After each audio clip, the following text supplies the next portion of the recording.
startling round his black neck, this bit of white thread from beyond the seas.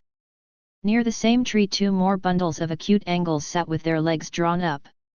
One, with his chin propped on his knees, stared at nothing, in an intolerable and appalling manner.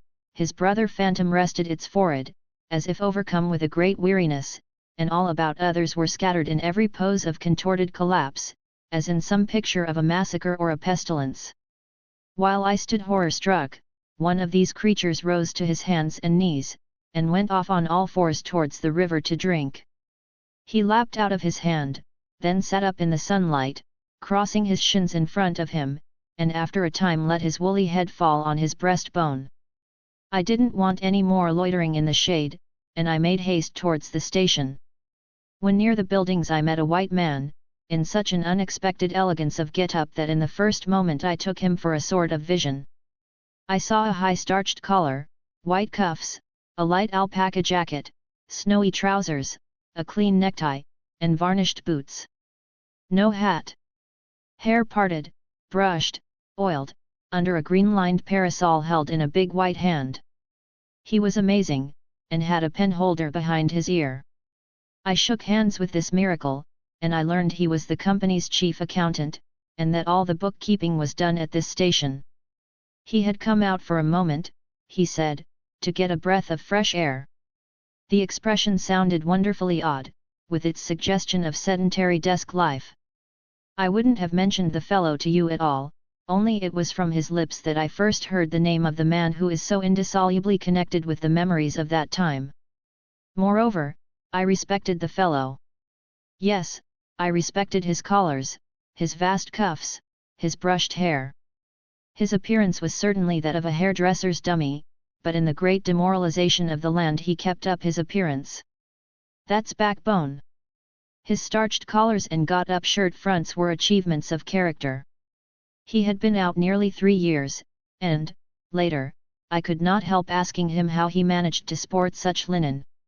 He had just the faintest blush, and said modestly, "I've been teaching one of the native women about the station.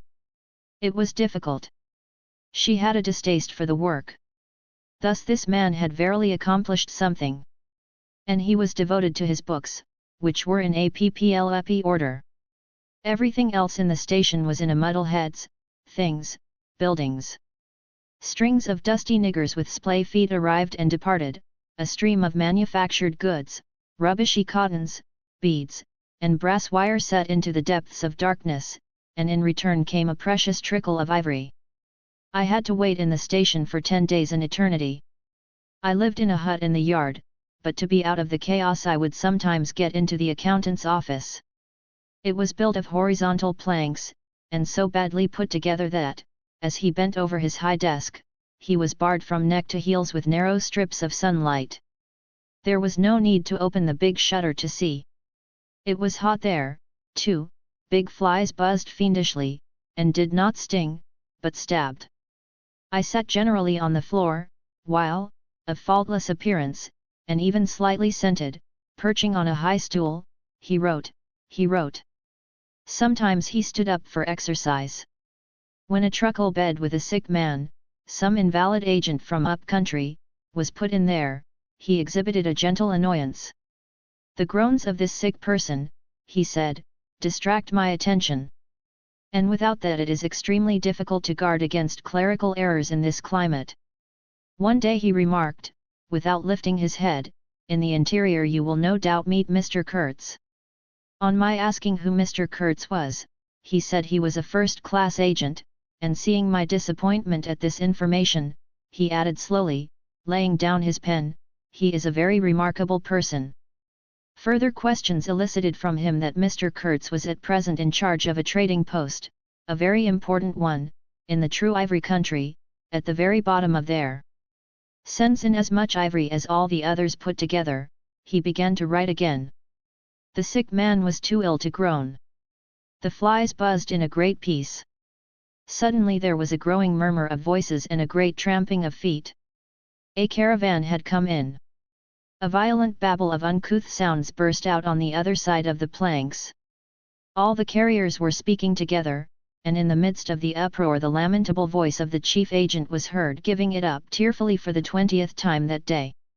He rose slowly. "What a frightful row," he said. He crossed the room gently to look at the sick man, and returning, said to me, "He does not hear." "What? Dead?" I asked, startled. "No, not yet," he answered, with great composure.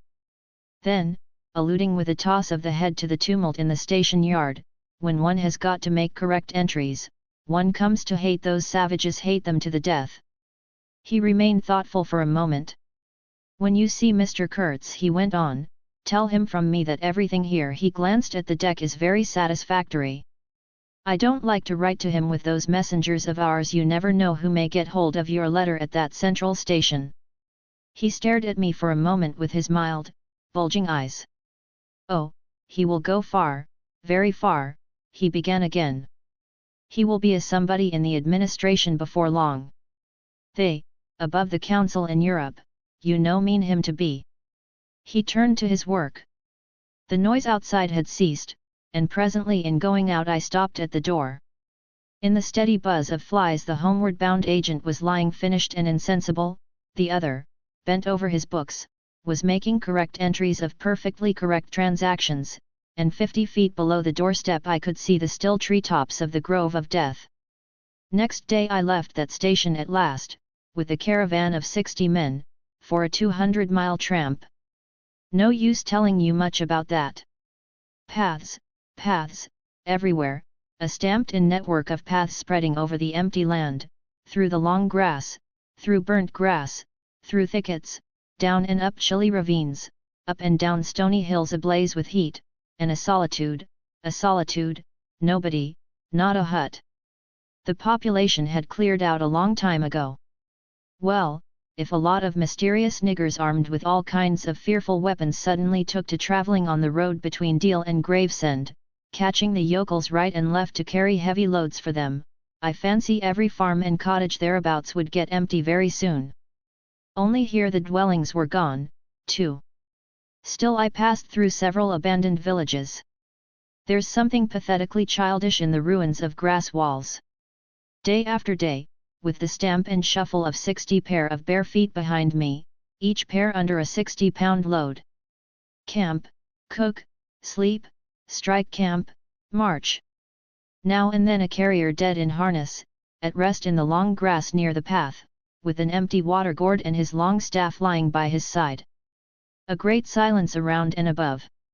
Perhaps on some quiet night the tremor of far-off drums, sinking, swelling, a tremor vast, faint, a sound weird, appealing, suggestive, and wild, and perhaps with as profound a meaning as the sound of bells in a Christian country.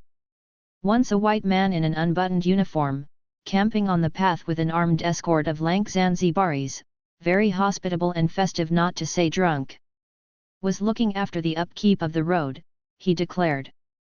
"Can't say I saw any road or any upkeep, unless the body of a middle-aged Negro, with a bullet hole in the forehead, upon which I absolutely stumbled 3 miles farther on, may be considered as a permanent improvement. I had a white companion, too, not a bad chap, but rather too fleshy and with the exasperating habit of fainting on the hot hillsides, miles away from the least bit of shade and water. Annoying.